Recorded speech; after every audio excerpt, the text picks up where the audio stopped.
출애굽기 30장. 너는 아카시아 나무로 분향할 제단을 만들어라. 길이와 너비가 한 규빗 되게 네모 반듯하게 만들어라. 높이는 2규빗 되게 하여라. 또 뿔을 분향 제단의 몸통에 붙여서 만들어라. 분향 제단의 윗면과 사방 옆면과 뿔들을 모두 순금으로 입히고 제단 주위에는 금테를 둘러라. 금테 및 양쪽 옆면에는 금고리 2개를 만들어 붙여 운반할 때 사용하는 채를 거기에 끼울 수 있게 하여라. 분향제단을 운반할 때 쓸 채는 아카시아 나무로 만들고 거기에 금을 입혀라. 그리고 증거궤 앞에 내려진 휘장 앞, 곧 내가 너희를 만나는 곳인 증거궤를 덮는 속죄판 앞에 그 분향제단을 갖다 두어라. 아론은 아침마다 등잔을 손질할 때 그 분향제단 위에 향을 피워라. 아론은 해거름에 등잔불을 켜 올려놓을 때에도 향을 함께 피워 올려라. 이렇게 대대로 끊이지 않고 주 앞에 향을 피워 올려야 한다. 분향제단 위에 다른 향을 피워서는 안 된다. 번제물이나 소제물도 그 위에 올려놓아서는 안 된다. 또 부어드리는 제물인 전제물도 그 위에 부어서는 안 된다. 아론은 해마다 한 차례씩 희생제물의 피를 분향제단의 뿔에 발라 분향제단을 깨끗하게 하는 속죄의식을 거행하되 대대로 끊이지 않게 이 속죄의식을 거행해야 한다. 이 분향제단은 주께 바치는 지극히 거룩한 것이다. 주께서 모세에게 말씀하셨다. 너는 이스라엘 백성들의 수를 세어 인구조사를 하여라. 그때 각자 자기 목숨값으로 속전을 나 주에게 바치게 하여라. 그래야 인구조사를 할 때 전염병이 돌지 않게 된다. 인구조사를 받은 사람은 누구나 성소에서 쓰는 세겔로 반세겔을 내야 한다. 한 세겔은 20게라이다. 이 반세겔이 주께 바치는 예물이다. 인구조사를 받은 사람 가운데 20살 이상 되는 자들은 누구나 주께 이 예물을 바쳐야 한다. 너희의 목숨값으로 반세겔을 주 앞에 바칠 때는 부자라고 해서 더 바칠 필요도 없고 가난한 사람이라고 덜 바쳐서도 안 된다. 이스라엘 백성들에게서 이렇게 속전을 받아서 그것으로 만남의 장막에서 의식을 행하는 데 필요한 비용으로 쓰도록 하여라. 나 주는 그것을 너희의 목숨값으로 여기고 이스라엘 사람들을 기억하여 내내 지켜줄 것이다. 주께서 모세에게 또 말씀하셨다. 너는 놋쇠로 몸을 씻을 물두멍을 만들어라. 물두멍의 받침도 놋쇠로 만들어라. 그 물두멍을 만남의 장막과 제단 사이에 두고 물두멍 속에는 물을 담아두어라. 아론과 아론의 아들들에게 그 물로 손과 발을 씻으라고 일러라. 그들이 만남의 장막으로 들어갈 때 그 물로 손과 발을 씻어야 죽지 않을 것이다. 주께 제물을 불로 태워 바치기 전에도 손과 발을 그 물로 씻어야 한다. 이렇게 물두멍의 물로 손과 발을 씻고 들어가야 죽지 않는다. 이는 아론과 그의 후손들이 대대로 지켜야 할 규정이다. 주께서 모세에게 또 말씀하셨다. 너는 가장 좋은 향료를 장만하여라. 곧 모략 500세겔, 향기로운 육개향 250세겔, 향기로운 창포 250세겔, 계피 500세겔, 올리브 기름 한 흰을 마련하여라. 향 제조공이 향을 만들듯이 이 향료들을 잘 섞어서 성별하는 데 쓰는 거룩한 기름을 만들어라. 이렇게 만든 기름을 만남의 장막과 언약궤에 발라 그것들을 거룩하게 구별하여라. 또 상과 그것에 딸린 모든 기구들, 등잔대와 그것에 딸린 모든 기구들, 분향제단, 번제단과 그것에 딸린 모든 기구들, 물두멍과 그 받침대에 이 성별하는 기름을 발라라. 이렇게 기름을 발라 그 모든 것들을 거룩하게 구별하여라. 그러면 그 모든 것들이 지극히 거룩한 물건이 되어 거기에 닿는 것들은 무엇이든 거룩하게 될 것이다. 아론과 아론의 아들들에게도 이 기름을 발라 그들을 성별하여 나를 섬기는 제사장으로 세워라. 이스라엘 백성들에게는 이렇게 말하여라. 이르기를 이 기름은 너희가 대대로 성별하는 데에 사용해야 하는 거룩한 기름이다. 이 기름을 다른 사람들의 몸에 발라서는 안 된다. 또 이 기름을 만드는 방식대로 다른 기름을 만들어서는 안 된다. 이 기름은 거룩한 기름이니 너희는 이 기름을 거룩하게 여겨야 한다. 만일 다른 용도로 쓰기 위해 이런 식으로 기름을 만드는 사람이나 또는 이 기름을 제사장이 아닌 다른 사람의 몸에 바르는 사람은 누구든지 이스라엘 백성 중에서 제거당할 것이다 하여라. 주께서 모세에게 말씀하셨다. 너는 향료를 마련하라. 곧 소합향, 나감향, 풍자향, 그리고 순수한 유향을 똑같은 양으로 장만하여라. 향 제조공이 향을 만드는 방식대로 이 재료들에 소금을 넣고 잘 섞어 깨끗하고 거룩한 향을 만들어라. 이렇게 만든 향을 곱게 갈아서 내가 너희와 만날 만남의 장막한 증거궤 앞에 놓아두어라. 너희는 이 향을 지극히 거룩한 것으로 여겨야 한다. 이 향은 나 주를 섬기는 데 쓰이는 거룩한 것이니 사사로이 사용하려고 똑같은 방식대로 향을 만들어서는 안 된다. 누구든지 그 향기를 사사로이 즐기려고 이 방식대로 향을 만드는 사람은 이스라엘 백성 중에서 제거당할 것이다.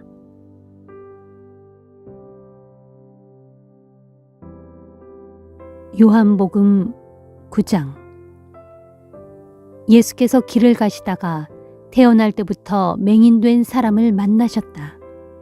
제자들이 예수께 물었다. 선생님, 왜 이 사람은 나면서부터 눈먼 사람이 되었습니까? 이 사람의 죄 때문입니까? 아니면 그 사람의 부모의 죄 때문입니까?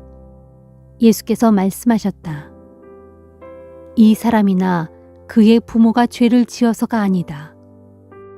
그가 나면서부터 맹인이 된 것은 그 사람에게서 하나님의 일이 드러나도록 하기 위함이다. 해가 있는 낮 동안 우리는 나를 보내신 분의 일을 해야 한다. 밤이 오면 그때는 아무도 일할 수 없다. 내가 세상에 있는 동안 나는 세상의 빛이다. 이 말씀을 하신 후 예수께서는 땅에 침을 뱉어서 거기에 진흙을 갠 다음 그 맹인의 눈에 바르시고 말씀하셨다. 실로암 연못에 가서 씻으시오. 실로암은 보냄을 받았다라는 뜻이다. 그 맹인이 실로암 연못으로 가서 눈을 씻자 즉시 눈이 밝아졌다. 그리고 그는 자기 집으로 돌아갔다. 그의 이웃들과 그가 전에 구걸하던 것을 보아온 사람들은 크게 의아해하며 말했다. 아니, 이 사람이 앉아서 구걸하던 바로 그 거지란 말이오? 그러자 어떤 이들은 그렇다, 그 사람이 맞다 하고 말했고, 또 어떤 이들은 아니야, 그럴 리가 없어. 하지만 정말 닮았군 하고 말했다. 하지만 그는 내가 바로 그 사람입니다 하고 주장하였다. 사람들이 그에게 캐물었다. 그렇다면 당신은 어떻게 해서 눈을 뜨게 되었소? 그 사람이 말했다. 예수라고 하는 분이 진흙을 개어 내 눈에 발라주더니 실로암 연못에 가서 씻으라고 하셨습니다. 그래서 그분의 말대로 했더니 이처럼 눈이 밝아져 보게 되었습니다. 사람들이 또 물었다. 그분이 지금 어디에 계시오? 그 사람이 대답했다. 나도 모릅니다. 사람들은 맹인이었던 그 사람을 바리새파 사람들에게 데리고 갔다. 예수께서 진흙을 개어 발라 그 사람의 눈을 뜨게 하신 날은 마침 안식일이었다. 바리새파 사람들 역시 그 사람에게 낱낱이 캐물었다. 그 사람이 대답했다. 그분이 진흙을 개어 발라 내 눈에 주었고 내가 그것을 씻어내자 즉시 앞을 보게 되었습니다. 그 말을 듣고 바리새파 사람들 중에 어떤 이들은 안식일을 어긴 것을 보면 그는 하나님께서 보내신 자가 아닐 거요 라고 하였고, 또 어떤 이들은 하지만 죄인이 어떻게 그런 기적적인 일을 할 수 있단 말이요 하고 말했다. 그리하여 바리새파 사람들은 다시 맹인이었던 그 사람에게 물었다. 너는 내 눈을 뜨게 해준 그 사람을 어떻게 생각하느냐? 그가 대답했다. 그분은 분명 예언자입니다. 유대인들은 그가 태어날 때부터 맹인이었다는 사실이 못내 미심쩍어 그의 부모를 불러와서 물었다. 이 사람이 당신네 아들이요? 그가 태어나면서부터 앞을 보지 못했던 것이 진짜 맞소? 그런데 어떻게 해서 그가 보게 된 거요? 그의 부모가 대답했다. 이 아이는 우리 아들이 분명합니다. 또 그 아이는 정말로 태어날 때부터 맹인이었습니다. 하지만 그 아이가 어떻게 보게 되었는지, 누가 그 아이의 눈을 뜨게 해주었는지는 모릅니다. 나이가 들 만큼 들었으니 그 아이에게 직접 물어보십시오. 그의 부모가 이렇게 말한 것은 유대인들이 두려웠기 때문이었다. 앞서 유대인들은 예수를 그리스도라고 하는 사람은 누구를 막론하고 회당에서 쫓아내겠다고 사람들에게 공표했기 때문이었다. 그래서 그의 부모는 나이가 들 만큼 들었으니 그 아이에게 직접 물어보시오 하고 말한 것이다. 바리새파 사람들은 다시 맹인이었던 사람을 불러와서 으름장을 놓았다. 너는 영광을 하나님께 돌려라. 우리가 알기로 그자가 죄인이다. 그가 대답했다. 그분이 죄인인지 아닌지 저는 모릅니다. 다만 제가 아는 것이라고는 날 때부터 앞을 못 보았던 제가 이제는 보게 되었다는 사실뿐입니다. 그들이 다시 물었다. 그자가 내게 무엇을 해주었다는 것이냐? 그자가 어떻게 내 눈을 뜨게 하였느냐? 그 사람이 소리 지르며 말했다. 나는 이미 말했습니다. 내가 당신들에게 말할 때는 듣지 않다가 왜 다시 그분에 대해 묻는 것입니까? 당신들도 그분의 제자가 되고 싶습니까? 그러자 바리새파 사람들은 그를 저주하며 말했다. 너는 그자의 제자로구나. 우리는 모세의 제자들이다. 우리는 하나님께서 모세에게 말씀하셨다는 것은 잘 알고 있다. 그러나 그 사람에 대해서는 모른다. 어디서 왔는지조차 모른다. 그 사람이 대꾸했다. 뭐라고요? 그거 참 놀랍군요. 당신들은 그분이 어디서 왔는지조차 알지 못하지만 어쨌든 그분은 내 눈을 뜨게 해주셨습니다. 하나님께서는 죄인들의 말은 들어주시지 않지만 하나님의 뜻에 따라 행하는 사람의 말은 들어주십니다. 우리는 그걸 알고 있습니다. 세상이 생긴 이후로 태어날 때부터 눈먼 사람의 눈을 누가 뜨게 해주었다는 말을 저는 이제껏 들어본 적이 없습니다. 만일 그분이 하나님께서 보내신 분이 아니라면 그분은 결코 이런 일을 하실 수 없었을 것입니다. 이 말을 듣고 바리새파 사람들이 소리쳤다. 이 건방진 녀석아, 죄 많은 몸으로 태어난 주제에 감히 우리를 훈계하려 들다니. 그러면서 그들은 그를 밖으로 내쫓았다.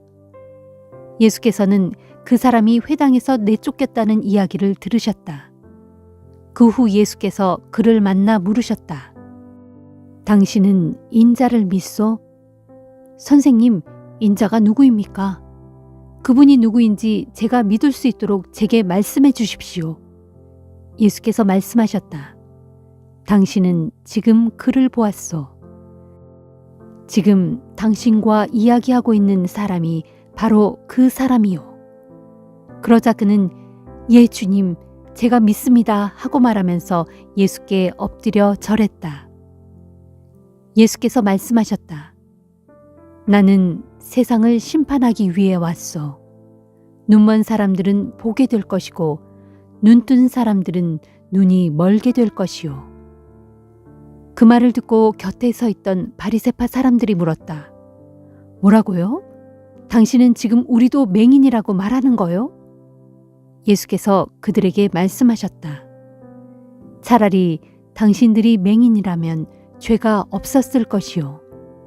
그러나 당신들이 지금 본다고 주장하니 당신들의 죄가 그대로 남아 있어.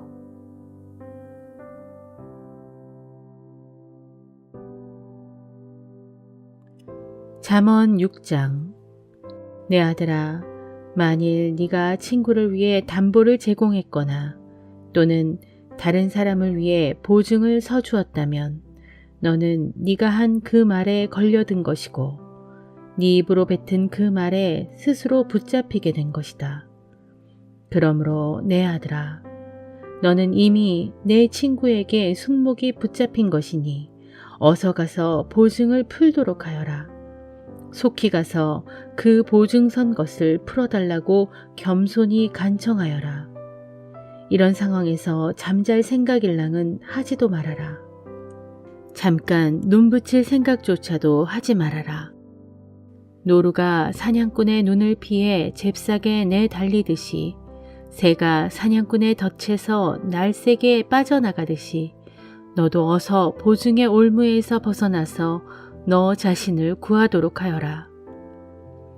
게으른 자들아, 개미를 보고 배워라. 개미에게로 가서 그것들이 어떻게 살아가는지 잘 살펴보고 지혜를 얻도록 하여라. 개미에게는 우두머리도 없고 지도자도 없고 감독관도 없지만 여름 내내 땀 흘리며 먹을 양식을 장만하고 추수 때에도 먹을거리를 모아들인다. 게으른 자들아, 너는 어느 때까지 빈둥빈둥 놀고 그렇게 누워서 뒹굴려느냐? 언제 잠에서 깨어 일어나려느냐? 조금만 더 자야지. 조금만 더 눈을 붙여야지. 조금만 더 팔베개를 하고 누워 있어야지 하다 보면 어느새 가난이 강도처럼 너에게 들이닥치고 빈곤이 무장한 용사처럼 너를 덮칠 것이다. 불량한 자들과 악한 자들은 거짓말을 입에 담고 다니고 눈짓으로 발짓으로 또는 손짓으로 서로 신호를 하면서 항상 못된 일을 꾸민다. 그들은 그 비뚤어진 마음으로 항상 악한 일을 꾀하며 하는 일마다 싸움만 부추긴다. 그러므로 그들은 갑작스러운 재앙을 만나게 될 것이고 결국 순식간에 파멸을 당하여 영영 회복되지 못할 것이다. 주께서 미워하시는 것, 곧 주께서 싫어하시는 것이 67가지 있다. 곧 거만하게 치뜨는 눈, 거짓말하는 혀, 죄 없는 자를 피 흘리게 하는 손, 악한 계교를 꾸미는 마음, 악한 일을 행하려고 치닫는 발, 거짓으로 증언하는 사람, 그리고 형제들 사이에 불화를 일으키는 사람이다. 내 아들아, 내 아버지의 명령을 명심하고 내 어머니의 가르침을 흘려듣지 말아라. 그것을 내 마음에 깊이 새기고 목걸이처럼 항상 두르고 다녀라. 네가 길을 갈 때 그것이 너를 인도해 줄 것이고 네가 잠잘 때에 그것이 너를 지켜줄 것이다. 네가 깨어있을 때에는 그것이 너에게 말을 걸어 조언해 줄 것이다. 참으로 그 명령은 등불이요 그 가르침은 빛이며 그 훈계의 꾸지람은 생명의 길이니 그것이 너를 악한 여자에게서 지켜줄 것이고 그것이 음란한 여인의 호리는 달콤한 말에서 너를 보호해 줄 것이다. 그 여자가 아무리 아름답다 해도 그 여자가 눈웃음치며 너를 유혹한다 해도 내 마음이 거기에 넘어가서는 안 된다. 무릇 몸 파는 여자를 가까이 하다가는 모든 재산을 탕진하고 너에게 빵 한 덩이만 달랑 남게 될 것이고 음란한 여자를 가까이 하면 결국 너의 소중한 목숨까지 빼앗기게 될 것이다. 활활 타오르는 불덩이를 가슴에 안으면 옷이 어찌 타지 않을 수 있겠느냐. 달아오른 뜨거운 숯불 위를 걸으면 어찌 발을 대지 않을 수 있겠느냐. 남의 아내와 간통하는 사람이 바로 그런 꼴을 당한다. 남의 아내를 범하고서도 어찌 벌을 받지 않을 수 있겠느냐. 도둑이 다만 허기진 배를 채우려고 먹을 것을 도둑질했다면 사람들은 그 도둑을 동정하여 멸시하지는 않을 것이다. 그럴지라도 만일 훔치다가 붙잡히면 그 도둑은 훔친 것의 7배를 갚아야 한다. 그러다 보면 자기 집의 모든 재산을 다 내놓아야 할지도 모른다. 그러나 남의 아내와 간통하는 자는 분별력이 없는 어리석은 사람이니 그것은 자기 영혼을 망치는 멸망의 길이기 때문이다. 그는 매를 맞고 수치를 당할 것이니 그런 수치는 두고두고 씻을 수 없을 것이다. 또 간통한 여자의 남편이 질투에 불타서 복수를 하는 날 조금도 동정의 여지 없이 복수의 칼을 휘두를 것이다. 그 남편은 어떠한 보상도 거들떠보지 않을 것이요. 아무리 많은 돈을 가져다 주어도 받으려 하지 않을 것이다.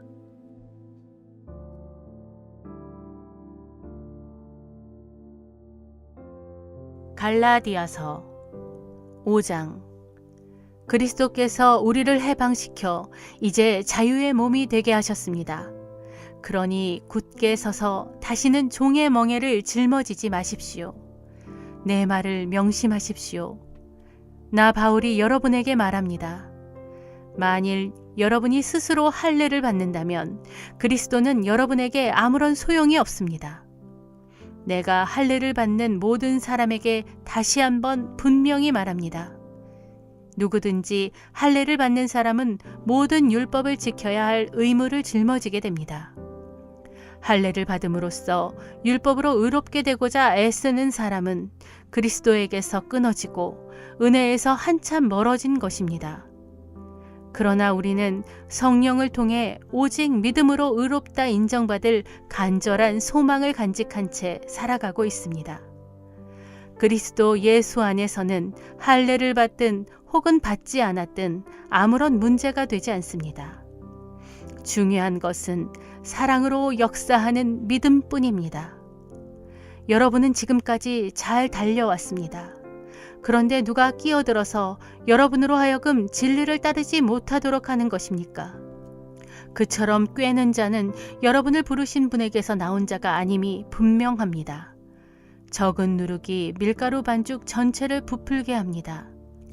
나는 여러분이 다른 생각을 품지 않으리라는 것을 주 안에서 확신합니다. 그러나 누구든지 여러분을 꿰어 혼란에 빠뜨리는 사람은 심판을 받을 것입니다. 형제들이여, 만일 내가 할례를 받아야만 구원받을 수 있다고 전하고 다닌다면 왜 내가 박해를 받겠습니까? 만일 그렇다면 십자가 복음이 갖고 있는 거리낌은 없어졌을 것입니다. 할례를 주장하면서 여러분을 선동하여 혼란에 빠뜨리는 사람들은 차라리 할례의 대상인 자기들의 그 물건을 잘라버리는 것이 낫겠습니다. 나의 형제들이여, 하나님께서는 여러분을 부르셔서 여러분에게 자유를 주셨습니다. 이처럼 여러분은 이미 자유를 누리고 있는 자들입니다. 하지만 여러분은 주님께서 주신 그 자유를 육체의 욕망을 채우기 위한 기회로 사용해서는 안 됩니다. 오직 서로 사랑하면서 서로를 섬기는 일에 사용하십시오. 사실 우리에게 주어진 모든 율법은 내 이웃을 내 몸과 같이 사랑하라 하신 그 한마디의 말씀으로 다 요약될 수 있습니다. 그러나 만일 여러분이 서로 헐뜯고 싸운다면 피차 멸망하고 말 것이니 부디 그렇게 되지 않도록 삼가 조심하십시오. 그러므로 내가 또 여러분에게 말합니다. 오직 성령의 인도에 따라 살아가십시오. 그러면 죄 많은 육체의 욕망을 만족시키려고 애쓰지 않게 될 것입니다.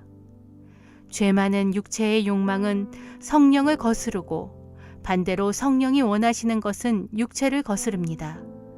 육체와 성령, 이 둘은 서로 갈등하고 충돌하기 때문에 여러분이 원하는 바를 할 수 없게 합니다. 그러나 만일 여러분이 성령의 인도에 따른다면 여러분은 더 이상 율법에 얽매일 필요가 없습니다. 죄 많은 육체의 행실은 명백히 드러나게 마련입니다. 곧 음행과 더러움과 방탕과 우상 숭배와 마술과 원수를 맺는 것과 다툼과 시기와 분노와 분쟁과 분열과 분파와 질투와 술주정과 흥청대며 먹고 마시는 방종, 그리고 그와 같은 것들입니다. 내가 전에도 경고했지만 이번에도 또다시 여러분에게 경고합니다. 누구든지 이런 육체의 행실을 일삼는 사람은 하나님의 나라를 물려받지 못할 것입니다. 그러나 성령의 인도에 따른 삶의 열매는 사랑과 기쁨과 평강과 인내와 친절과 선함과 신실함과 온유와 절제입니다. 이런 것들을 막을 율법은 없습니다. 그리스도 예수께 속한 사람들은 죄 많은 육체와 더불어 육체의 정욕과 욕망을 십자가에 못 박은 자들입니다. 이제 우리가 성령에 의해 살게 되었으니 오직 성령의 인도에 따라 살아갑시다. 헛된 영광을 추구해 서로 노엽게 하거나 시기하는 일이 없도록 합시다.